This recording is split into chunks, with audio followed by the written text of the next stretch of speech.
नमस्कार, आर्या न्यूज देख रहे हैं आप। मैं हूं आपके साथ पल्लवी सिंह। खबरों की शुरुआत करेंगे लखनऊ से, जहां से खबर है कि उत्तर प्रदेश मदरसा बोर्ड के चेयरमैन डॉक्टर इफ्तिखार अहमद जावेद का एक बड़ा बयान सामने आ गया है। इसके चलते उन्होंने गैर मान्यता प्राप्त मदरसों के सर्वे के काम को लेकर स्पष्टीकरण दिया और कहा कि काम अभी भी जारी है। तो वहीं कहा गया कि कई जिलों में लगभग काम पूरा हो चुका है और सर्वे की जो तारीख है वो शासन की ओर से बढ़ा दी गई है। इस बीच उन्होंने ये भी कहा कि भ्रामक खबरों से असहज स्थिति पैदा हो रही है, इसलिए मदरसों को लेकर वैध और अवैध शब्द का इस्तेमाल करना गलत है। इस दौरान उन्होंने और क्या कुछ कहा वो भी आप सुनिए। पूरे उत्तर प्रदेश के अंदर गैर मान्यता प्राप्त मदरसों के सर्वे का काम चल रहा है। बहुत सारे जिलों में लगभग काम पूरा हो चुका है। लेकिन कुछ जगहों पे त्योहारों की वजह से या बड़े जिले होने के कारण से वहाँ के अधिकारियों ने सर्वे की तिथि को बढ़ाने का निवेदन किया था। शासन ने तिथियाँ बढ़ा दी हैं। जो 5 अक्टूबर तय था वो 20 अक्टूबर हो चुका है और शासन तक रिपोर्ट आनी थी 25 अक्टूबर, वो तिथि बढ़ के 15 नवंबर हो चुकी है। लेकिन कुछ जिलों से कुछ ऐसी खबरें आ रही हैं कि वहाँ पे सर्वे काम पूरा हुआ, इतने मदरसे वैध मिले, अवैध मिले, इस तरह की चीज़ें आने से हम सबको एक असहज स्थिति पैदा हो जा रही है। मैं बताना चाहूँगा 15 जून को जब मदरसा बोर्ड की मीटिंग में सर्वे कराने का फैसला हुआ, तब से लेकर के चाहे वो 30 अगस्त को शासन की तरफ से नोटिफिकेशन जिलों को जारी हुई, वहाँ से लेकर जो प्रोफार्मा बनाए गए उनमें कभी भी वैध, अवैध, असली, नकली, फर्जी जैसे शब्दों का प्रयोग कहीं हुआ ही नहीं है। ये शब्द कहाँ से पैदा हो रहे हैं, कहाँ से आ रहे हैं, ये बहुत निंदनीय, बहुत चिंतनीय भी है। और लखनऊ में मुलायम सिंह यादव की याद में शोक सभा आयोजित की गई। बता दें आपको कि लखनऊ के उत्तर प्रदेश प्रेस क्लब में ये शोक सभा हुई है और इस दौरान शोक सभा में कई मुस्लिम धर्मगुरु भी मौजूद रहे। इस सभा में लोगों ने उनके कामों को याद किया और इस दौरान मौलाना खालिद राशिद फरंगी महली ने कहा है कि नेताजी के जाने से देश और प्रदेश को एक बड़ा नुकसान हुआ है। उत्तर प्रदेश की ऐसी जनता ने उन्हें 3 बार जिताकर सूबे का मुख्यमंत्री बनाया, तो वहीं नेताजी ने भी प्रदेश के विकास के लिए कई काम कर दिखाए।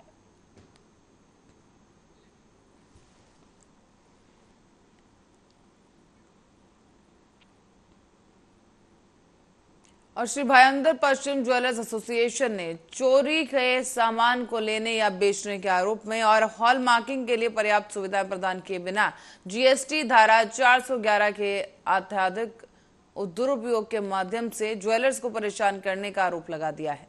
पुलिस और सरकार पर ज्वेलर्स की तरफ से यह प्रताड़ना का आरोप लगाया जा रहा है और इस उत्पीड़न के खिलाफ महाराष्ट्र के ज्वेलर्स ने एक सम्मेलन का आयोजन किया। परिवर्तन के विरोध में एक सम्मेलन यह आयोजित किया गया है और इस अधिवेशन में पूरे महाराष्ट्र से ज्वेलर्स आए। अंत में सरकार और पुलिस के अत्याचार के खिलाफ कानूनी लड़ाई लड़ने और आगे की प्रक्रिया को जल्द से जल्द शुरू करने के स्वर में एकता दिखाते हुए निर्णय लिया गया है। इस बैठक में 5000 से अधिक व्यापारियों ने भाग लिया। दूसरी ओर पुलिस अधिकारी और वकील ने व्यापारियों को सलाह दी है कि आधार और पैन कार्ड के माध्यम से ही सामान बेचने और निश्चित बिल देने के लिए दिया गया है, ताकि उन्हें किसी भी तरह का गलत उत्पीड़न न झेलना पड़े।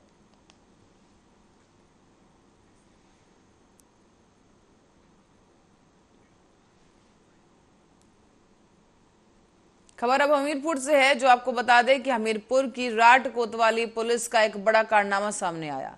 पुलिस ने जांच आख्या में जीवित व्यक्ति को मृत दिखाकर मामले का निस्तारण कर दिया। तो वहीं शिकायतकर्ता ने संपूर्ण समाधान दिवस में पहुंचकर अधिकारियों से न्याय की गुहार लगाई है।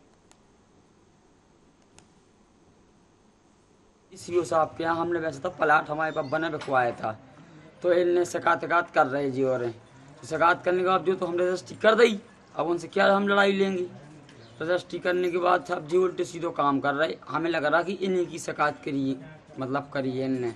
जब ये लिख के आई तो और कोई कैसे कर सकता है।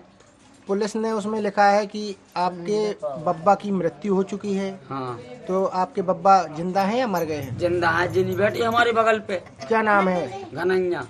लेकिन पुलिस ने तो लिख दिया कि मर गए हैं, तो क्या है ये पुलिस की, क्या माना जाए? पुलिस की गलत बात है। मेरा बाप 80 वर्ष का टुकड़ा है पूरा। इनने अस्पताल में जाके कि तो आधार कार्ड में तो पेंशन बना देंगे। पेंशन हमारी बात इन्हें बेनामा करवा लिए। कई सूचना दी मैंने आपको, कोई मानते नहीं है। ऐसा कोई तहसील दरखास्त दी उन्हें मौके पे, ऐसे आख्या दें, इन्हें कोई आख्या नहीं दी। बाद में आख्या दी तो मुझको मरा दिखाया गया। मौके पे मेरे पापा जिंदा है। और गोरखपुर की ओर रुख करेंगे, जहां से खबर है कि वरिष्ठ पुलिस अधीक्षक जनपद गोरखपुर में 15,000 इनामी फरार गैंगस्टर को पुलिस ने धर दबोचा है। बता दें कि थाना गीड़ा के बॉक्स चौराहे पर गैंगस्टर हिमांशु साहनी को पुलिस ने गिरफ्तार किया और उसके ऊपर 7 मुकदमे पहले से दर्ज बताए जा रहे हैं। थाना गीड़ा की टीम ने आज एक कुख्यात गैंगस्टर का अपराधी हिमांशु साहनी को गिरफ्तार किया गया है। ये मुकदमा अपराध संख्या 264/21 धारा 3 यूपी गैंगस्टर एक्ट के अंतर्गत वांछित था और इसके ऊपर 15,000 रुपये का इनाम था। इसको आज प्रातः 11:40 पे गिरफ्तार किया गया है और इसको विधिवत कार्रवाई के उपरांत जेल भेजा जाएगा। और अब बढ़ते अगली खबर की ओर। खबर गोरखपुर से है, जहां नगर निगम चुनाव को लेकर स्वतंत्र प्रभार मंत्री डॉक्टर अरुण कुमार को निकाय चुनाव का प्रभारी बनाया गया है और राज्यसभा सांसद बाबूराम निषाद को सह प्रभारी बनाया गया। और आज गोरखपुर में स्वतंत्र प्रभार मंत्री और राज्यसभा सांसद के नेतृत्व में गोरखपुर के बेनीगंज के क्षेत्रीय भाजपा कार्यालय में बैठक की गई। इसमें मौजूद क्षेत्रीय अध्यक्ष, क्षेत्रीय पदाधिकारी, मंडलीय पदाधिकारी और सभी कार्यकर्ता मौजूद रहे। मुख्यमंत्री योगी जी के नेतृत्व में गोरखपुर में बहुत काम किए, इतने काम किए हैं गिनाने आओ तो सुबह से शाम हो जाएगी। जो झील के किनारे जहाँ लोग शाम को जाने से घबराते थे, वहाँ पे आज महिलाएं और बच्चे घूमते हैं, खुश होते हैं, बच्चे को बारह लेके खेलते हुए नज़र आते हैं। तो ये गोरखपुर में बहुत बड़ा डेवलपमेंट है। उसके अलावा यहाँ की जो फैक्ट्री थी जो बंद थी उसको फिर से शुरू करा दिया, लोगों को रोज़गार मिला, यहाँ पर डेवलपमेंट बहुत हुआ, यहाँ की बिल्डिंग बनी है, यहाँ की सड़कें बहुत अच्छी हुई हैं, काम बहुत हुआ है। अब हमें जनता को बताना है कि नगर निगम के क्षेत्र में बहुत काम हुआ है और अब की बार नगर निगम के इलेक्शन में भारतीय जनता पार्टी को जिताना है, मेयर हमारा जिताना है, पार्षद हमारे जिताना है। यही आज की मीटिंग का मुख्य ध्येय है। मेयर तो जीतती रही है भारतीय जनता पार्टी, लेकिन अधिकांश संख्या में पार्षद आपको नहीं जीत पाते थे, जो बहुमत का आंकड़ा होता था। अब की बार पार्षद भी हमारे बड़ी संख्या में जीतेंगे। अगर निगम चुनाव जीतने के लिए ये हमारी पहली बैठक है पदाधिकारियों के साथ में। निश्चित रूप से जब चुनाव है तो योजना रचना करेंगे, किस योजना के तहत ज़्यादा से ज़्यादा पार्षद हमारे जीतें, उसके लिए यहाँ बैठक की है। मंडल के हमारे अध्यक्ष, मंडल के हमारे प्रभारी और हमारे प्रदेश के प्रभारी जो जिले के बनाए गए हैं यहाँ महापौर के, वो और हमारे क्षेत्रीय अध्यक्ष। तो निश्चित रूप से अभी जो प्रश्न आपका इसके पहले था कि बोर्ड में ज़्यादा से ज़्यादा सदस्य आपकी जीतें, इसकी योजना बहुत इस बार हम पार्टी के स्तर पर बहुत डीपली जाकर तय करेंगे कि ज़्यादा से ज़्यादा हमारे पार्षद जीतें। यहाँ मेयर तो जीतेंगे। और मौजूदा योगी सरकार अपने मुलाजिमों को प्रदेश की सभी सड़कों को गड्ढा मुक्त करने का फरमान बेशक दे रही हो, पर उनके मुलाजिम उनकी सारी मंशा पर पानी फेरने का कोई भी मौका नहीं छोड़ रहे। आज स्थिति ये है कि आज सड़कों पर गड्ढे नहीं बल्कि गड्ढों में सड़कें हैं और जिम्मेदार पदों पर आसीन जो अधिकारी हैं वो अपनी जिम्मेदारी से पल्ला झाड़ रहे हैं। यहाँ पर तमाम अधिकारियों ने शायद अपनी आंखों पर पट्टी बांध ली है, जो उनके आम जनता की पीड़ा उन्हें दिखाई नहीं दे रही। बदहाल सड़कों की वजह से हर रोज सैकड़ों घटनाएं घटित हो रही हैं।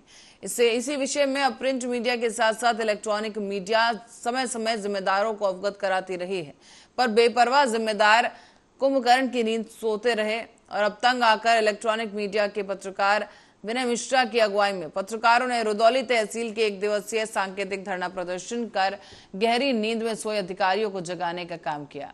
उनको ये एहसास दिलाने की कोशिश की गई कि अगर जल्द ही समस्या का निराकरण नहीं किया गया तो इस समस्या को लेकर एक बड़ा आंदोलन किया जाएगा।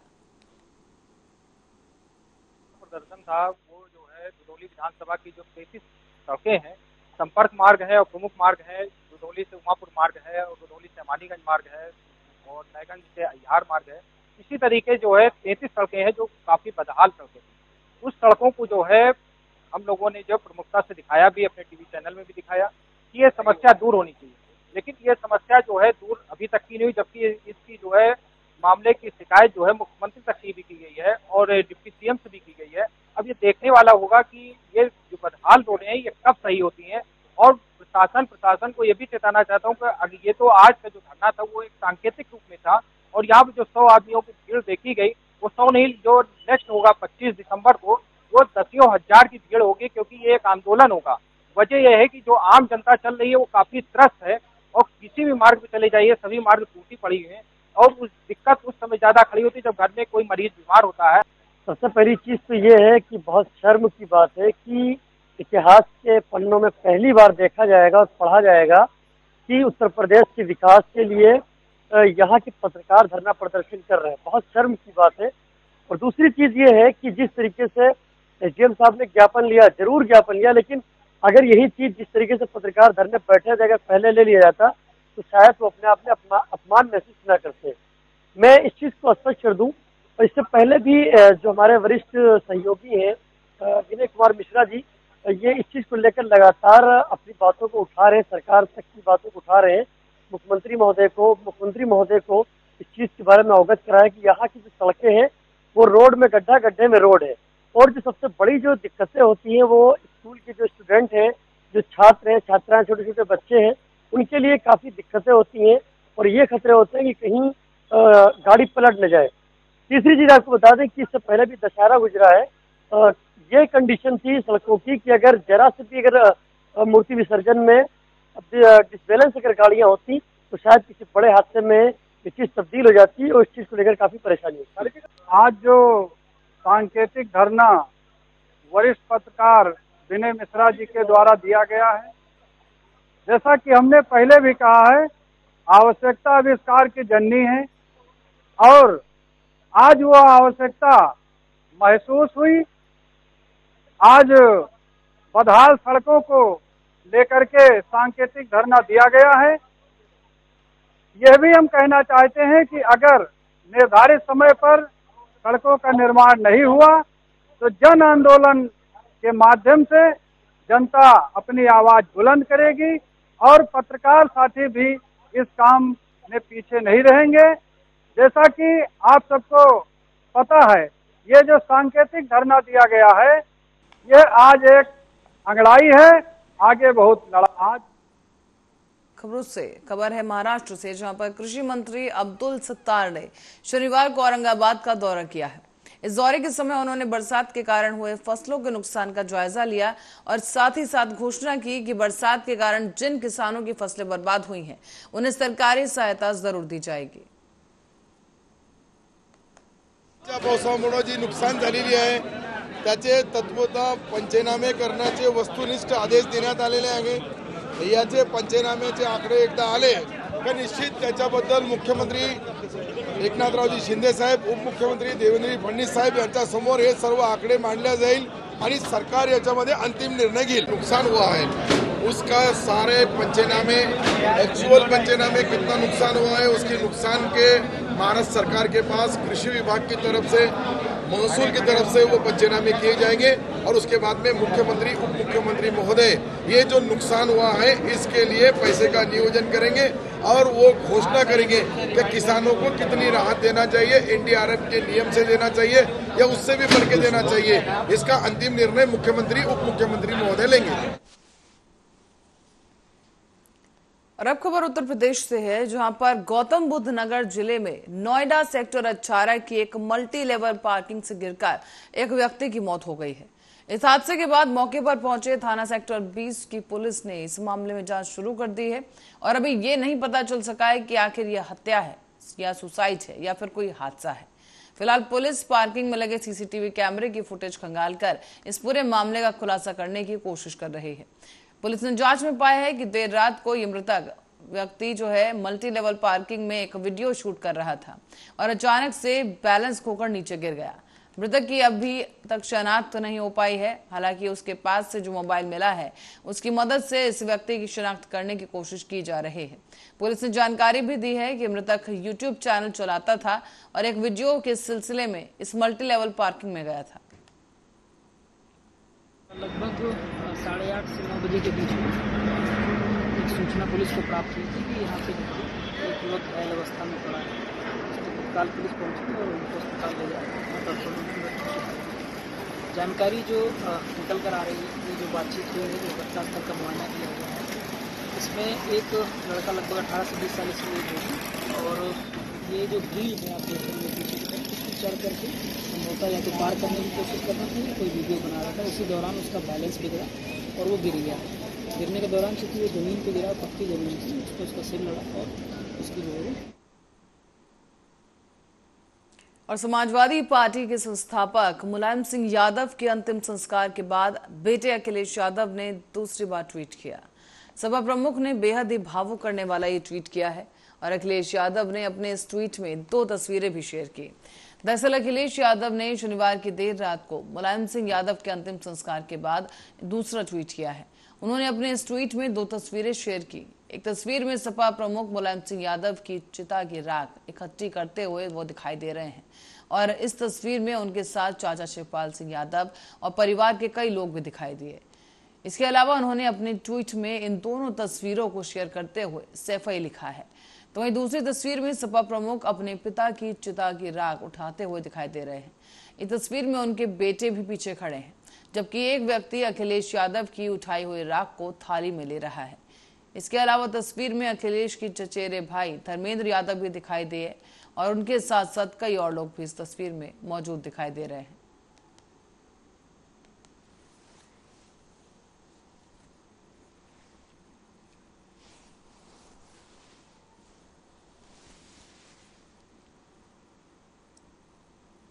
और भोपाल नेता प्रतिपक्ष डॉक्टर गोविंद सिंह का बीजेपी के आरोपों पर पलटवार सामने आया है। उन्होंने कहा कि कुछ लोग वापस लौटना चाहते हैं और उनका कहना है कि हमें धोखे से बीजेपी में ले जाया गया। हालांकि उन चारों से साफ कह दिया गया है कि कमलनाथ जी का निर्णय है, जो धोखा देकर गए उन्हें वापस अभी नहीं लिया जाएगा। गोविंद सिंह बयान देते हुए उसमें खुलासा करते भी नजर आए। क्या खुलासे किए गए आप भी जरा सुनिए। मैं भारतीय जनता पार्टी के तलवारों को नहीं चलाना चाहता, लेकिन मेरा जीवन में मैंने कभी झूठ नहीं बोला और मैं सत्य बोल रहा हूँ 1000%। तो हमसे संपर्क किया था कि हम यहाँ फंसा रहे हैं, गलत हमारे फंस गए, हमें धोखाधड़ी करके यहाँ हमें बुला लिया, हम 4 लोग वापस आना चाहते। तो मैंने कहा भाई हमारी पार्टी की नीति बन गई है कि जो छोड़ के गए, धोखा दे गए, उनको हम पार्टी को टिकट नहीं दे सकते। जो हमने उनको जवाब दिया। मध्य प्रदेश के गृह मंत्री नरोत्तम मिश्रा ने कांग्रेस पर हमला बोला है। इस दौरान उन्होंने आमिर खान को भी हिदायत दे दी। क्या कुछ कहा वो भी आपको सुनाएंगे। भी आई है वो एक निजी बैंक के लिए अभिनेता आमिर खान जी का विज्ञापन मैंने भी देखा है। वो शिकायत के बाद ही देखा था और मेरा उनसे आदरणीय आमिर जी से अनुरोध है कि भारतीय परंपराओं और रीति रिवाजों को ध्यान में रखकर आगे इस तरह के विज्ञापन करें। वो लगातार खासकर आमिर खान जी के बारे में इस तरह का भारतीय परंपरा रीति रिवाजों देवी देवताओं के जो आते रहते हैं, मैं इसे उचित नहीं मानता हूं। इस तरह के तोड़ मरोड़ के जो अभिनय करने से धर्म विशेष की भावनाएं आहत होती हैं और इसलिए किसी की भी भावना को आहत करने की इजाजत उन्हें नहीं है, ऐसी मेरी मान्यता है। खड़ाऊ लेके खड़गे जी आ जरूर रहे हैं। अब 80 वर्षीय खड़गे जी को क्यों दौड़ाया जा रहा है मुझे मालूम नहीं है। सबको परिणाम मालूम है और जब परिणाम तय है तो उन्हें परेशान क्यों किए जा रही है, ये औपचारिकता भी क्यों की जा रही है, पता ही नहीं आ रहा है। कहीं पुशअप लगा रहे हैं, कहीं बुजुर्गों को वहां अपने संग दौड़ा रहे हैं, सिद्धार्थ मैया जी को, अब 80 वर्षीय खड़गे जी को पहुंचा रहे हैं। सबको मालूम है देश के लोगों को कि परिणाम क्या आने वाला है, काहे के लिए परेशान कर रहे हैं। कांग्रेस पार्टी आपकी सरकार का सच बताने की तैयारी कर रही है। खुद का सच देख ले तो ज्यादा अच्छा है, अंतर्मुखी हो जाए तो ज्यादा अच्छा है, उन्हें ज्यादा अच्छा दिखाई देगा और ज्यादा अच्छा सुनाई देगा। प्रदेश सरकार नशे के कारोबार करने वाले इन बदमाशों के खिलाफ सख्त है। मध्य प्रदेश की पुलिस ने मुख्यमंत्री जी के निर्देश के बाद में इस अभियान को और तेज किया है। सारे हुक्का लाउंज बंद कर दिए गए हैं। 43,000 लीटर से अधिक की शराब जब्त की गई है।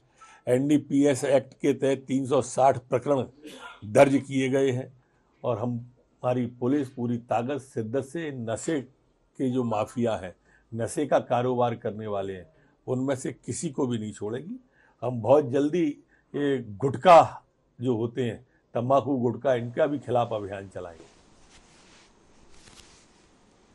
और इसी खबर के साथ ही बुलेटिन में फिलहाल के लिए इतना ही। आप बने रहे हमारे साथ, देखते रहे आर्या न्यूज।